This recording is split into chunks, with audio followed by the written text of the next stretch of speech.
Saya Nafasti Handayani, Magister Farmasi, dosen tetap program studi pendidikan profesi apoteker, Fakultas Ilmu Kesehatan Universitas Muhammadiyah Lamongan. Pada kesempatan kali ini, saya akan menyampaikan mata kuliah yang saya ampu sesuai dengan bidang keilmuan saya, yaitu mata kuliah farmakoterapi saluran cerna dan syaraf. Baik, mata kuliah ini ditujukan untuk mahasiswa jenjang sarjana farmasi semester 4 dengan kode mata kuliah 22W P02038 dengan bobot 2 SKS. Diselenggarakan dalam 16 kali pertemuan dengan rincian 14 kali pertemuan tatap muka materi dan 2 kali pertemuan masing-masing ujian tengah semester dan ujian akhir semester. Mata kuliah ini membahas terkait farmakoterapi penyakit saluran cerna dan syaraf yang di dalamnya secara rinci akan dijelaskan tentang definisi, patofisiologi, etiologi, dan faktor risiko penyakit yang dilanjutkan dengan terapi farmakologi dan non-farmakologi. Tidak hanya itu, mata kuliah ini juga akan membahas kasus terkait dengan penyakit saluran cerna dan syaraf. Diharapkan nantinya mahasiswa mampu untuk menerapkan materi atau teori pada kasus yang diberikan sehingga kemampuan analisa mahasiswa dapat terasa.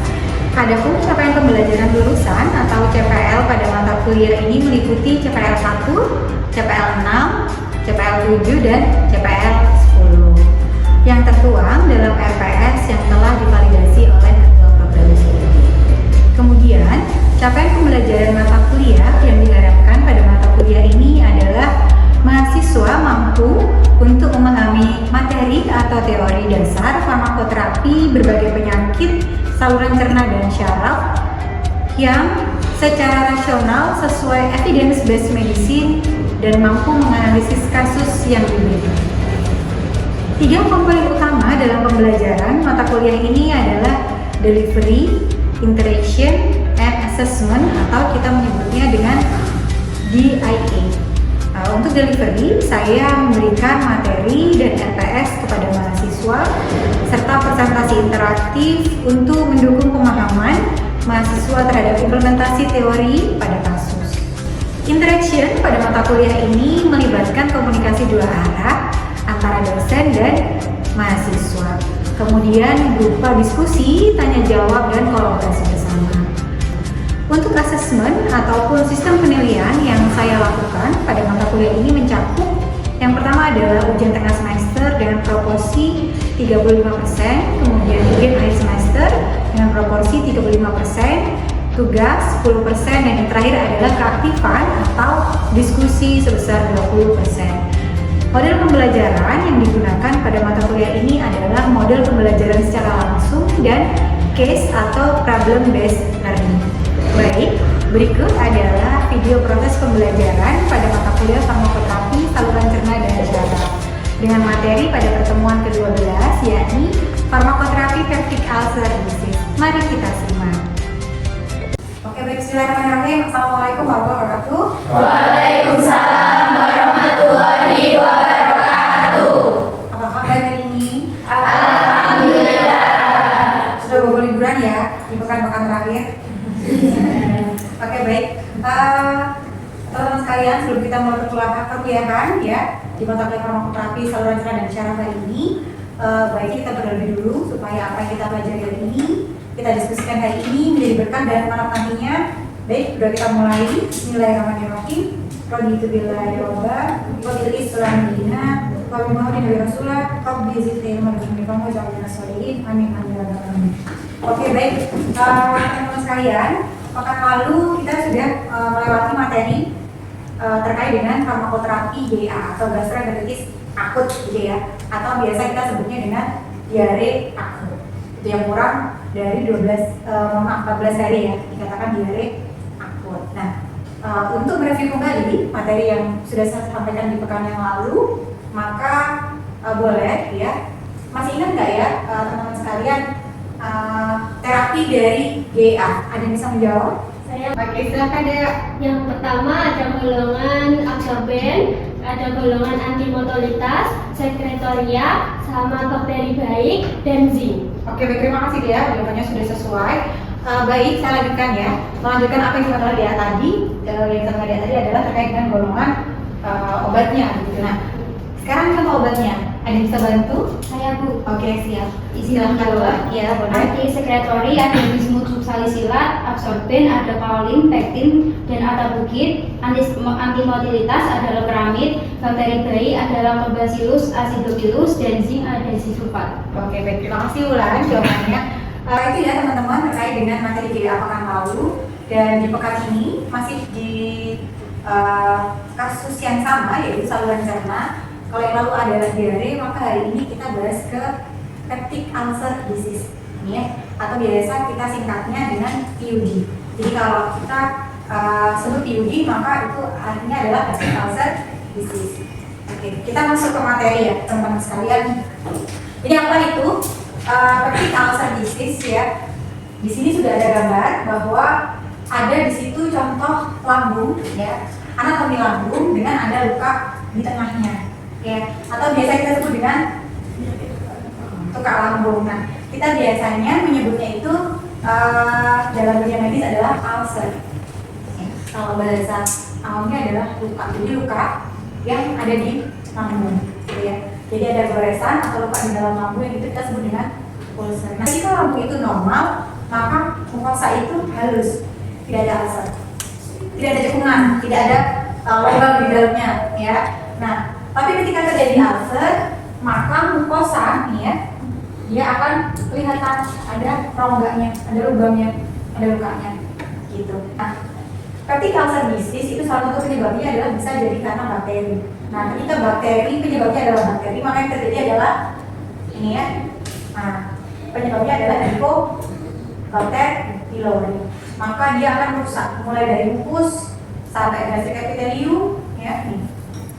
Sehingga lukanya agak dalam. Nah, kalau pada kondisi gejalanya, apa yang dirasakan oleh pasien ketika kondisinya ada peptic ulcer disease? Maka gejala yang muncul adalah nyeri perut atau rasa tidak nyaman di perut, paining in the stomach, terus kemudian ada mual dan muntah, tidak banyak mual, biasa dengan muntah karena sudah luka, gitu. Terus ada perut terasa kembung atau tidak nyaman di situ. Nah, dilanjutkan dengan berkurangnya nafsu makan. Kemudian ada heartburn ya. Ketika heartburn itu terjadi ketika sphincter jadi sphincter kita itu longgar, jadi asam lambungnya itu bisa sampai naik. Jadi ketika pada kondisi luka, maka itu memicu pengeluaran asam. Nah, ketika sphincter longgar, asamnya bisa naik sehingga terjadi heartburn dan terasa terbakar gitu. Oke, jadi ketika pasien dengan muntah disertai dengan darah, bukan muntah darah ya, muntah disertai dengan darah, biasanya ada dua kemungkinan. Yang pertama adalah ada luka di lambung, yang kedua adalah luka di esophagus atau ada gesekan di tenggorokan. Selanjutnya adalah stool discoloration ya. Jadi ketika BAB, nah ini, ketika pasiennya muntahnya tidak disertai dengan darah, tapi tiba-tiba BAB-nya jadi warna hitam. Maka ini tanda apa? Nah, ini tanda juga terjadi perdarahan di dalam pencernaan, ya. Kenapa kok bisa terjadi PUD? Kenapa kok pasien itu bisa sampai luka lambungnya? Itu apa penyebabnya? Yang pertama adalah Helicobacter pylori infection atau ada infeksi bakteri pylori. Nah, ini bisa dari mana aja? Ya. Nah, ketika penyebabnya dia adalah bakteri, maka terapi utamanya nanti harus ada antibiotik. Betul. Gitu. Kemudian penyebab yang kedua paling banyak adalah penggunaan NSAID. Apa NSAID? Non-steroid anti-inflamasi drugs. Oke. Salah satu contohnya apa? NSAID? Paracetamol. Oke, ada yang lain? Ibuprofen. Ada yang lain lagi? Asam membenamar, natrium diklofenat, ya, meloxicam, piroxicam. Ya, nah, obat-obatan ini, ya, NSAID itu tadi, kalau dikonsumsi secara berkepanjangan, berbulan-bulan, tambah bertahun-tahun, ya, setahun, 2 tahun, 3 tahun, 5 tahun, akhirnya tidak terkontrol, yang terjadi adalah peptic ulcer disease. siapa yang biasanya menggunakan obat-obatan ini? Pada pasien-pasien dengan kondisi biasanya RA, tahu RA? Rheumatoid arthritis atau OA, ya. Nah, itu biasanya dokter akan merasakan enzim, ya, untuk menekan nyerinya. Nah, itu dikonsumsi secara rutin, dan pasien itu pasti akan tiap hari akan merasakan nyeri. Nah, ketika nyeri itu timbul, yang diminum pasti enzim. Oke, ketika itu terus diminum, maka yang terjadi adalah luka di lambung. Itu persepannya. Nah, biasanya dokter juga akan antisipasi gimana caranya supaya tidak terjadi ketika asam disease, pasti dikasih obat untuk menyeimbangkan asam lambungnya atau untuk menekan asam lambungnya. Ketika memang pasien itu menggunakan NSAID secara berkepanjangan. Kemudian yang kedua ada lagi pada pasien-pasien yang memang dia melakukan self medication atau swamedikasi ketika nyeri atau ini yang banyak terjadi di lapangan ya, Ogalinu, maka minumnya adalah NSAID. Minumnya adalah NSAID. Dia beli sendiri di apotek tapi tidak terkontrol. Itu dia gunakan setiap bulan sampai bertahun-tahun. Gitu. Nah, akhirnya ketika itu tidak terkontrol terjadilah peptic ulcer disease. Oke, yang ketiga adalah critical illness ya.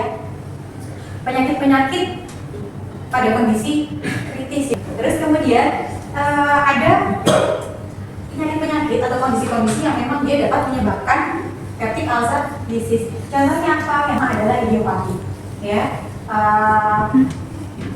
Kemudian ada hypersekresi of gastric acid, gitu ya. Ada pada kondisi, contohnya kondisi case yaitu Zollinger-Ellison syndrome, yang dia memang pada kondisi sindrom itu dia berlebih untuk mengeluarkan asam lambung, meskipun sudah dikontrol, tapi tetap masih ada yang keluar. Nah itu kalau terus-terusan keluar, asam lambung tidak dikontrol, maka yang terjadi adalah luka di lambung atau ada ulcer di lambung. Bisa karena infeksi virus, ya. Contohnya apa? Cytomegalovirus virus. Kemudian ada vascular insufficiency, ada terapi radiasi, dapat memungkinkan menyebabkan terjadinya peptic ulcer disease. Tapi tidak hanya sekali radiasi ya, teman-teman ya. Ketika itu dilakukan berulang, ada efek ke sana. Kemudian kemoterapi infiltrating disease. Nah kemudian ada cirrhosis hepatik itu kerusakan jaringan di hati sehingga fungsi hatinya menurun. Gitu. Nah gejalanya bisa dapat menyebabkan terjadinya peptic ulcer disease. Kemudian ada kondisi gagal ginjal kronis. Kemudian ada kondisi PPOK, ya. Kemudian ada pasien-pasien dengan gangguan kardiovaskular. Terus kemudian pasien-pasien dengan transplantasi organ. Ini adalah etiologi atau penyebab yang memungkinkan terjadinya peptic ulcer disease. Yang pertama adalah usia. Ketika usianya sudah lewat dari 65, 60. Terus pasien-pasien yang menggunakan NSAID tadi, berarti pasien-pasien OA, pasien-pasien RA itu juga menjadi faktor risiko ternyata terjadinya peptic ulcer disease. Terus kemudian obat-obatan kortikosteroid, ternyata nggak cuma NSAID doang yang menjadi faktor risiko atau etiologi tadi ya, tapi kortikosteroid juga ternyata. Nah, apa contoh kortikosteroid? Dexamethasone, apalagi methylprednisolone. Nah, obat-obatan itu juga biasanya diresepkan untuk pasien-pasien OA, RA, ya. Kemudian ya, pasien-pasien yang mengkonsumsi alkohol dan merokok. Nah, kayak ini seperti yang saya sampaikan tadi, patofisiologinya di awal tadi ya sudah saya singgung sedikit terkait dengan bagaimana lambung itu yang mulus ya secara normal dia bisa terjadi luka. Prosesnya ada seperti ini, ada mukosa di bagian paling atas, mukosa muscularis externa. Jadi ketika terjadi ada penyebab peptic ulcer itu masuk ke dalam lambung, maka dia akan melukai lambung. Nah, apa aja nih? NSAID, papillori ya, yang seperti saya sampaikan tadi. Jadi, kalau sudah terpapar sering gitu, maka bisa melukai lambung. Nah, seperti ini patofisiologinya. Ya, mulai dari normal sampai dia terjadi ulcer. Lalu kalau kita sudah tahu, ya, ada pasien yang gejalanya mengarah ke peptic ulcer disease, lalu apa yang dilakukan? Kita punya algoritma terapinya nih, ya. Kita punya skemanya. Apa yang harus kita lakukan? Apabila ada pasien ya yang datang dengan gejala yang sepertinya ini mengarah ke vertikal sendiri. Apa harus kita lakukan? Oke, kalau dia ada dispepsia, terus tidak ada gejala-gejala yang mengarah ke PUD, maka yang dilakukan adalah tanyakan pasiennya, dia konsumsi NSAID atau tidak. Ya, kalau ternyata dia mengkonsumsi NSAID, maka yang harus dilakukan adalah stop NSAID. Nah, setelah itu yang dilakukan adalah kita tanya, ada gejala nggak? Gitu kan? Nah, kalau ada gejala mual, muntah, maka terapi yang diberikan adalah kedua RA atau PPI. Setelah itu kita akan tahu masih ada gejala atau gejala sudah selesai. Oke ya. Kalau gejala masih ada, maka apa yang harus dilakukan? Nanti ini alurnya di mana? Pasti ada pengecekan. Oke. Kalau sudah gejala terselesaikan, maka kita lanjutkan terapinya tadi pakai RA atau pakai PPI. Setelah itu, kalau pasiennya ternyata dengan stop NSAID sudah nggak muncul gejala, ya sudah, berarti penyebabnya memang NSAID. Kita nggak perlu berikan terapi, cukup dengan stop NSAID-nya. Ya, ternyata kalau pasiennya tidak mengkonsumsi NSAID tapi muncul gejala itu tadi, yang akan dilakukan, maka kita harus ya, di sini. Kita harus melakukan pengecekan apakah dia terinfeksi H. pylori atau tidak, gitu ya. Oh, kalau ternyata tidak atau negatif, ya sudah kita berikan terapi simptomatiknya yang untuk asam lambungnya. Oke. Tapi ternyata kalau dia memang ternyata iya gejala yang dirasakan itu karena bakteri H. pylori, maka yang harus dilakukan adalah ini ke atas ya. Lakukan endoskopi. Buat apa endoskopi? Ngecek di lambung itu ada luka atau tidak. Oke. Jadi ya, alurnya seperti itu. Terus kemudian apabila pasien datang dengan gejala-gejala gejala-gejala yang menunjukkan dia ada ke arah vertikal disease, disertai misalnya dengan tadi ada perdarahan, dengan contohnya BAB warna hitam, muntah disertai dengan darah. Terus kemudian HB-nya rendah, karena jadi perdarahan tadi, ya kan, anemia. Terus nafsu makan berkurang sehingga berat badannya turun drastis. Oke, maka langsung endoskopi, cek dia ada luka, ada ulcer atau tidak. Kalau ternyata ya kan, ada ulcer, terus harus diapain? Harus dicek infeksi H. pylori atau bukan, gitu kan. Oh, ternyata H. pylori-nya positif, maka harus kita terapi dengan terapi yang khusus untuk H. pylori. Tapi kalau ternyata dia negatif, maka kita tanyakan. H. pylori-nya negatif, kita tanyakan, Pak, Bu, sebelumnya mohon maaf, selama ini ada konsumsi obat anti nyeri atau tidak ya? Ternyata kalau memang dia konsumsi, maka harus diperhatikan. Kita pilihkan anti nyeri yang selektif, yaitu yang membacok. Kemudian yang dilakukan ketika men-stop NSAID adalah memberikan terapi proton pump inhibitor. Contohnya adalah langsung. Ya. Kalau ternyata memang ada ulcer, hasil endoskopi itu menunjukkan ada ulcer, tapi ternyata penyebabnya adalah bukan karena dia H. pylori tidak, terus kemudian dia NSAID tidak, terus kemudian di faktor-faktor risiko yang tadi di awal dan sebelumnya di awal tadi tidak semua, maka kemungkinannya adalah ini ya. Jadi ada diagnosa banding, jadi dokter itu pasti akan curiga apakah terjadi GERD atau NUD. Poin utamanya adalah di NSAID dan H. pylori. Kalau NSAID, maka NSAID-nya di stop, diberikan terapi sesuai dengan gejala. Kalau H. pylori, ya kita terapi dengan terapi H. pylori. Nah, ini ada terapinya ya untuk H. pylori. Itu regimennya ada beberapa ya. Ada namanya base triple terapi, ada bismuth quadruple terapi, lalu bismuth quadruple terapi, ada hybrid terapi, levofloxacin triple sama levofloxacin sequential. Gitu. Yang pasti diberikan adalah proton pump inhibitor. Ya, oke, ada yang 1 kali sehari dosisnya, ada yang 2 kali sehari. Jadi tergantung dari kondisi keparahan. Yang paling sering digunakan untuk regimen terapi H. pylori adalah yang paling atas, yaitu triple terapi. Akan saja komposisinya. Yang pertama adalah PPI, boleh lansoprazole, boleh omeprazole. Yang kedua adalah metronidazole. Mohon maaf, clarithromycin 500 mg, ya, 2 kali sehari atau 12 jam. Kemudian amoxicillin 1 gram, teman-teman ya.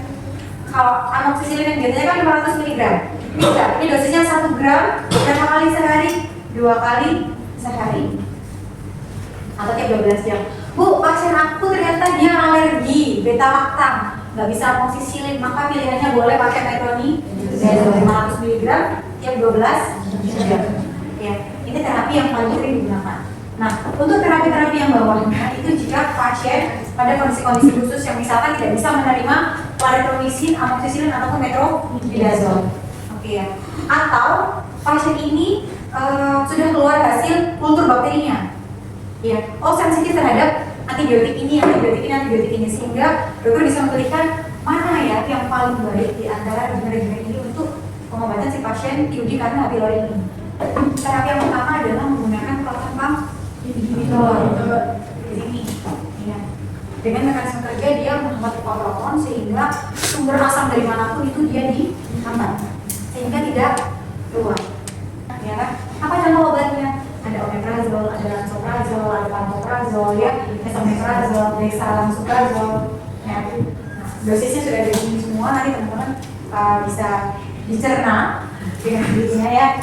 Kemudian selanjutnya terapi selanjutnya adalah H2RA atau histamin 2, ya, reseptor antagonis. Jadi tugasnya si obat ini adalah memblok reseptor histamin 2, yaitu menyuplai asam di lambung. Jadi katanya apa? Ada cimetidin, famotidin, ranitidin, oke, nizatidin. Nah, obat-obatan ini, ya, PPI, kemudian 2RA itu paling baik ya digunakan atau dikonsumsi adalah saat kondisi perut kosong atau diminum 30 menit sebelum makan. Oke, ada mucosal protectant. Dia untuk fungsinya melapisi mukosa lambung. Kan dia mukosanya lupa tadi itu lambungnya. Maka perbaikannya kita beri apa? Beri mukosa protectant yang lain namanya adalah bisoprostol. Ya. Tapi ini catatan. Ya. Bisoprostol ini diresepkan tidak boleh diinter oleh dokter, biasanya langsung dari rumah sakit yang pada kondisi khusus dan tidak diberikan bebas ya di apotek-apotek karena dia punya efek samping untuk kontraksi otot rahim sehingga bisa digunakan oleh orang awam untuk aborsi atau abortus. Sering disalahgunakan. Ya. Jadi yang dijual berikan secara bebas untuk biasanya kondisi-kondisi seperti pasien PUD ya, ketika mau self medication boleh. Ini adalah ya.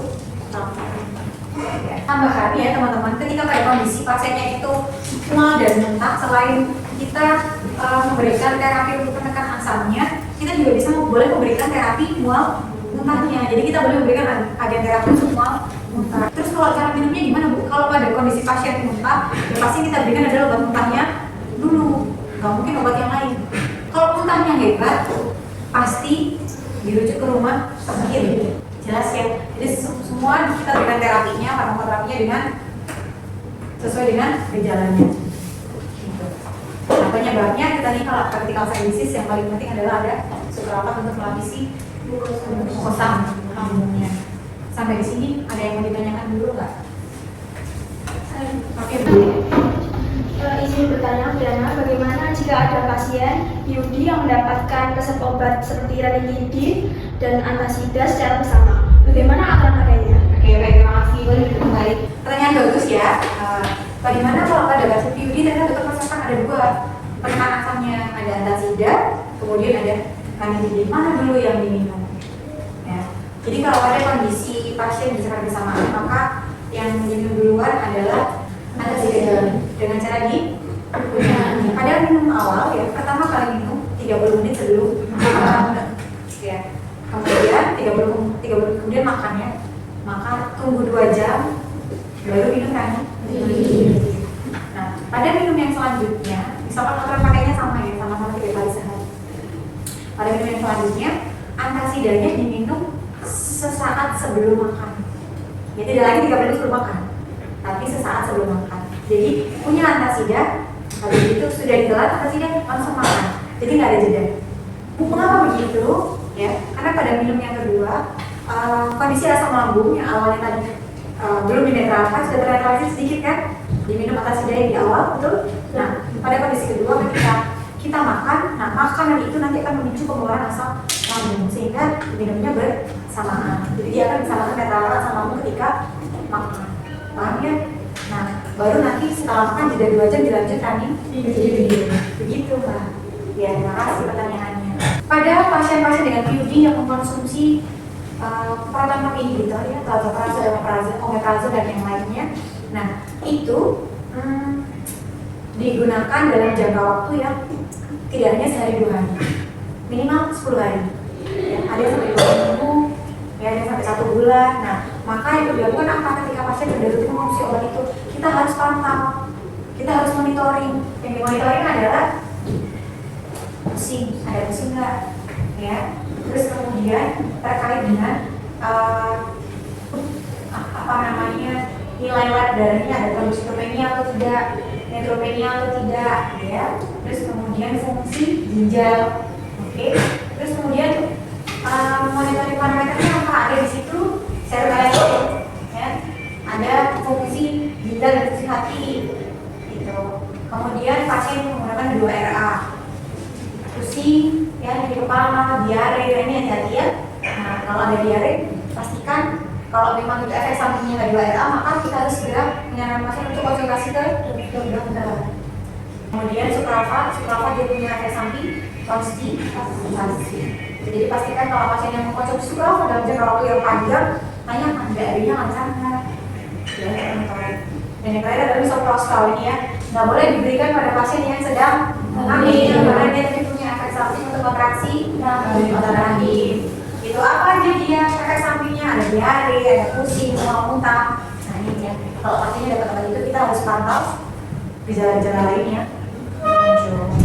Oke baik teman-teman, sudah sampai di monitoring. Artinya sudah selesai materi kita hari ini ya. Setelah ini kita akan akan saya nanti berikan kasus terkait dengan PUD. Nanti teman-teman silahkan bekerja mandiri gitu untuk menyelesaikan kasusnya dan kita akan bahas di pekan depan. Setuju? Setuju. Ada yang mau tanyakan lagi nggak? Cukup? Baik, saya rasa cukup untuk materi kita PUD hari ini. Dari kekurangan saya mohon maaf. Kita tutup kumpulan hari ini dengan hamdalah dan kafaratul majelis. Alhamdulillah.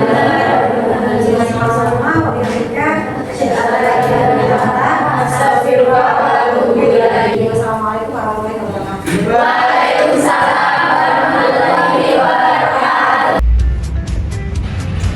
Sekian rekaman video proses pembelajaran di mata kuliah farmakoterapi saluran cerna dan syaraf. Video ini digunakan sebagai salah satu syarat penyusunan dokumen pernyataan diri dosen dan unjuk kerja Tridharma Perguruan Tinggi sertifikasi dosen gelombang 1 tahun 2026.